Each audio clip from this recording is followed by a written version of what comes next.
What's going on, guys? It's your boy Jen back again for another Alchemy Stars video, and for today it's time for the last element to be rated, and today I will be sharing with you my power units ratings. So without further ado, let's get right into the ratings because usually this type of video is very long, but I still hope that you watch till the end and support me by watching my videos. Anyways, this list is arranged alphabetically.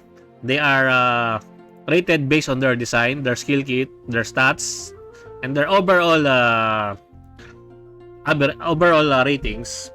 If you are a waifu or bando lover, just take a look at the design rating. If you are a meta player, just take a look at the skill kit ratings. But if you care for both, then go check out the overall ratings.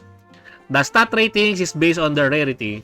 So a 6-star gets a 10 points, a 5-star gets a 9 points, 4-star gets an 8 points, and then a 3-star gets a 7 points. And then I just average them out to get the overall ratings. So let us begin. Wait a minute, just a disclaimer.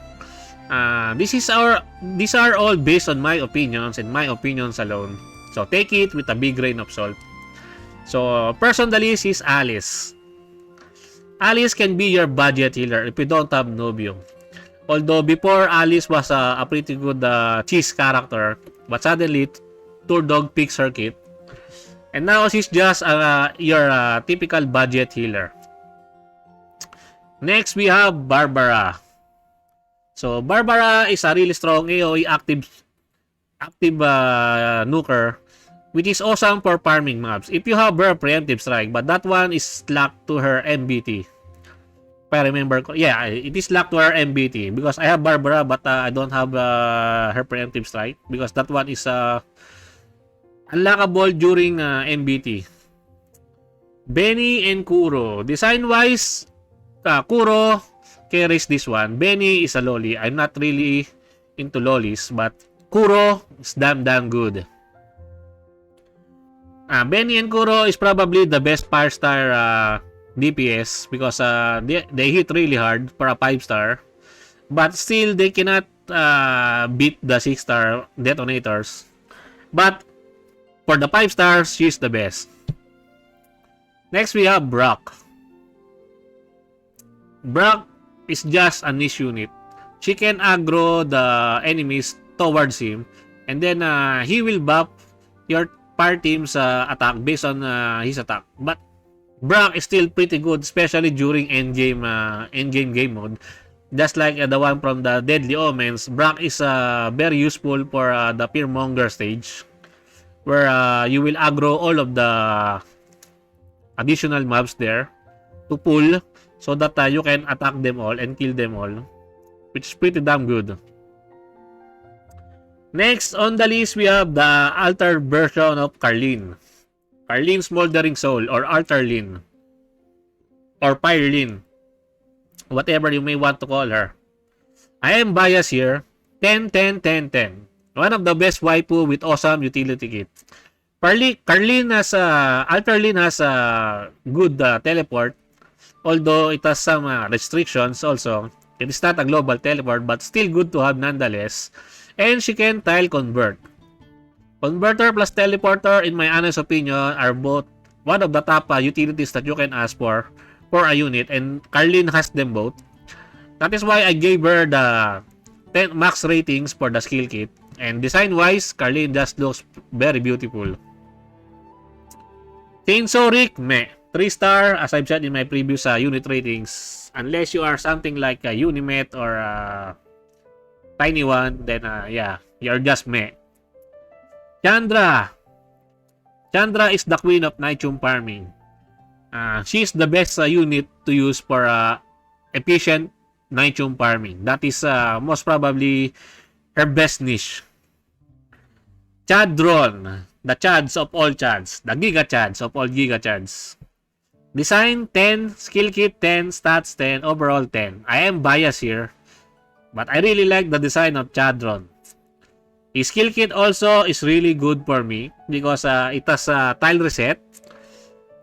He has a diagonal attacks.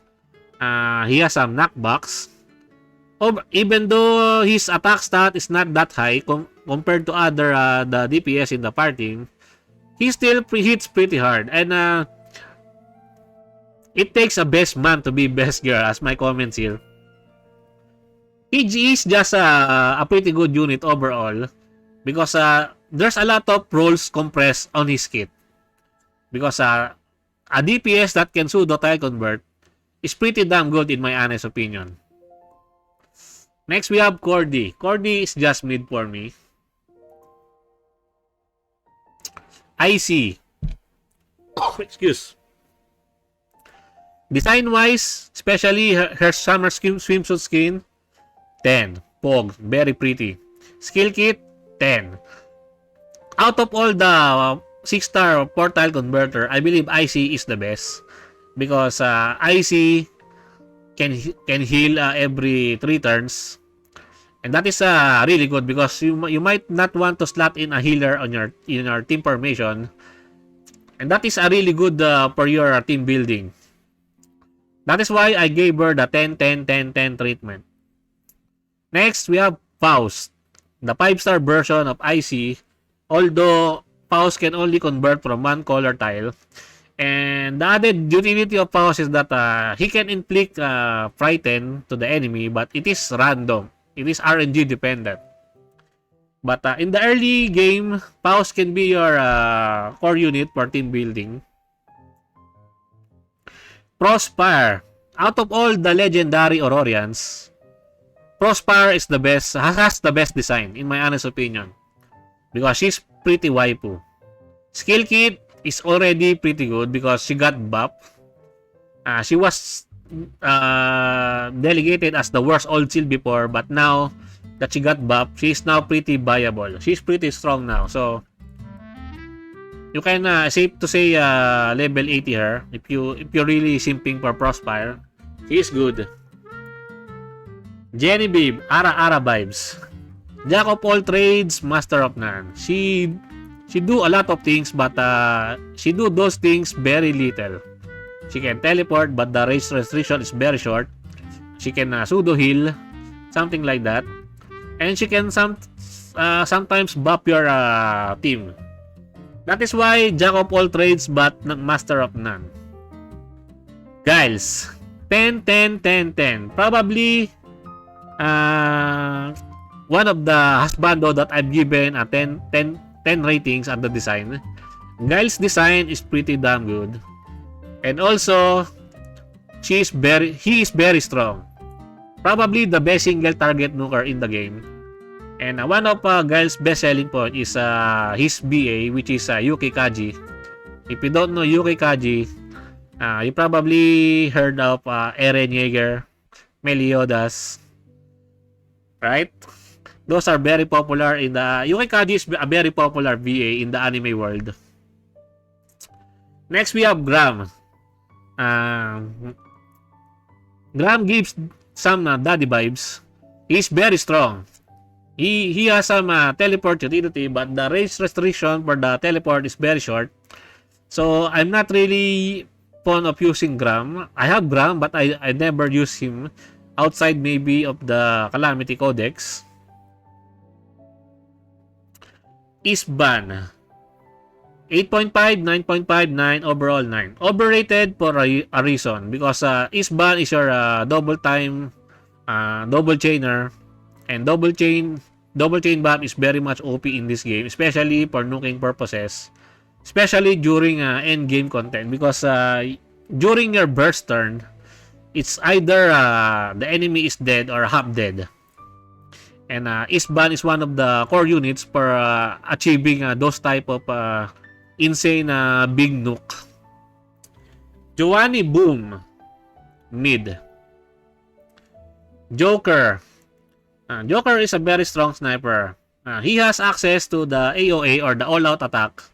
And MBT Joker can be really good for the captain swap mechanic. Because Joker will give you unlimited captain swap. In my honest opinion, I don't have Joker, but I did not really pull for him. Jonah, design-wise, 10.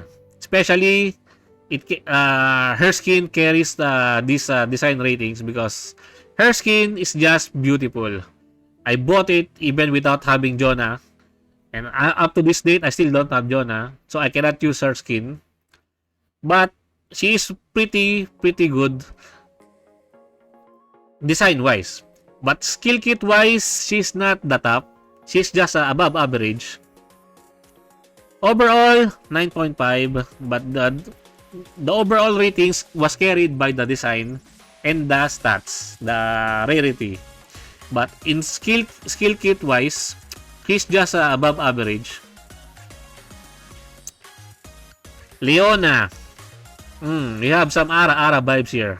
She has some gorgeous summer skin, although that is only available through the battle pass. Last battle pass. Maggie. She's the fire version of Vice. If you are asking for Leona's kit. A very strong single target sniper.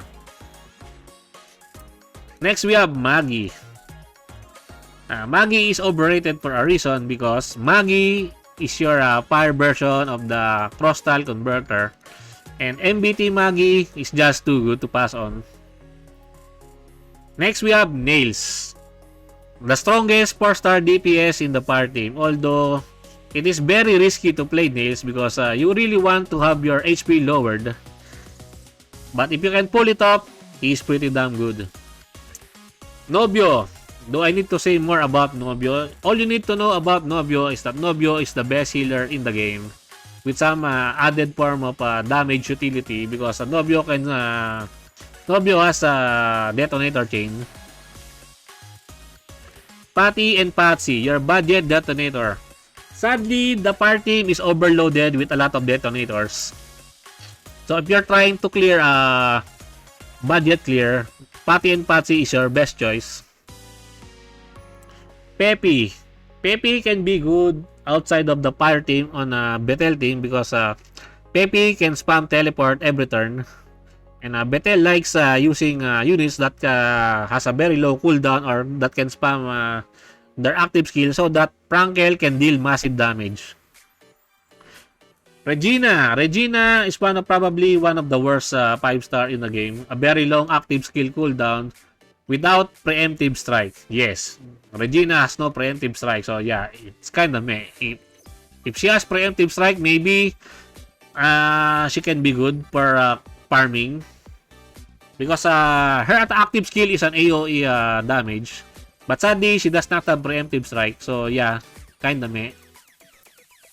Next, we have Rin. A really good tile converter, especially if you have her preemptive strike. Rin is probably better than Faust to slot in if you have her preemptive strike. If not, then just use Faust because it will take some time for her to get going, but especially if the rounds for the stage that you're trying to clear has very limited rounds.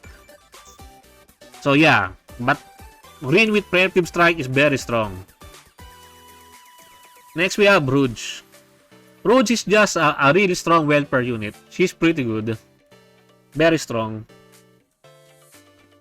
Next we have Sinsa. Top-tier detonator with unparalleled defense break. The defense break is what makes Sinsa broken. That is why his skill kit, as you can see here, 10. Because Sinsa is meta, Sinsa is OP. What more can you ask for? Best bro. Next, we have Monkey. Yes, I am a based Monkey lover. Design-wise, waifu, 10. Skill kit, 10 because she got buff. But she really don't need that buff. But I'll take the buff any day, anyway. Her skill kit is a 3 surrounding cluster teleport, which is already a pretty huge range. She can pseudo tile convert because she can tile reset. And she can deal massive damage for a support unit. That is really good to have for a unit. Sork and Beck, meh. Taki, we don't talk about Taki here. Taki is just mid.